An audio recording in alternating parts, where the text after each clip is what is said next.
school and studied geological engineering and structural engineering that included aerospace and military applications.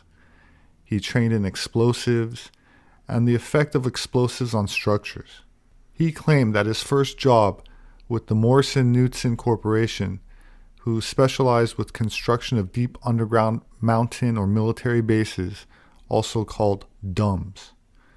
He claimed there were well over 100 of these subterranean facilities in the United States, and that they're all connected by high-speed tram or by regular underground highways. One of the more fascinating aspects to his story is that he discloses that his father was brought over to America from Germany during World War II and given a new identity to work in classified projects. While I must admit that parts of his story are hard to swallow, many elements of his biography, particularly in regards to being the son of an Operation Paperclip German scientist, are entirely plausible, and the manner in which he died was very suspicious and possibly involved foul play. I'm Phil Schneider.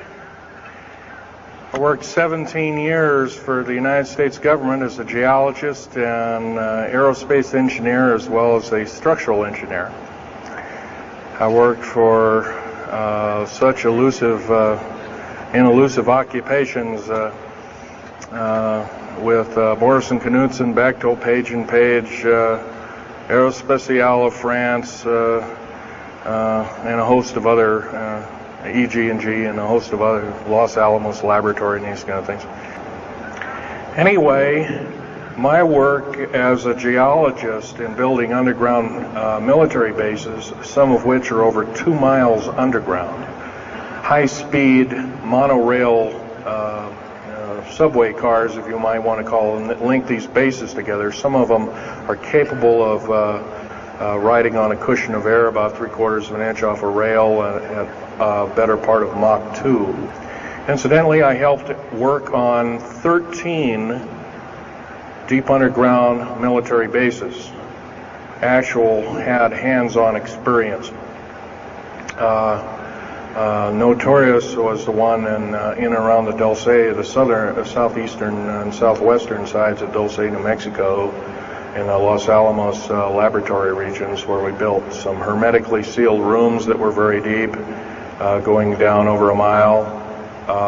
We also built additions onto Groom Lake and S2 and S4 complexes.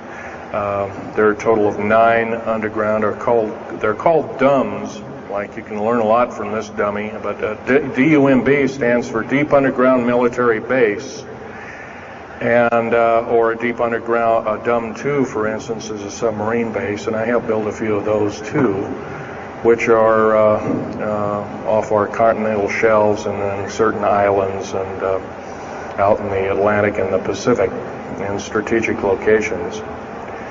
My father was a U-boat captain in Hitler's Navy, and he got captured and taken over. I didn't find this out until about 2 weeks before he died on his deathbed. He kind of told everybody in total shock. I was one of them. In fact, I didn't believe him. I thought he was kind of in delirium or something like that. And of course, other things have come up since. And so, anyway, he was captured by the French, turned over to the Third Army, U.S. Third Army, and then U.S. Third Army turned him over to the Navy. And he was a master machinist. Now, it's not a journeyman. A master means they can take a block of metal and make a gun or a watch or some other fine instrument. And he was a master machinist. He later became an MD doctor and part of the aerospace medicine group of the United States Navy. Was instrumental in helping build the USS Nautilus and its first nuclear-powered predecessor, the Enterprise, the first nuclear-powered aircraft carrier, and other ships like it.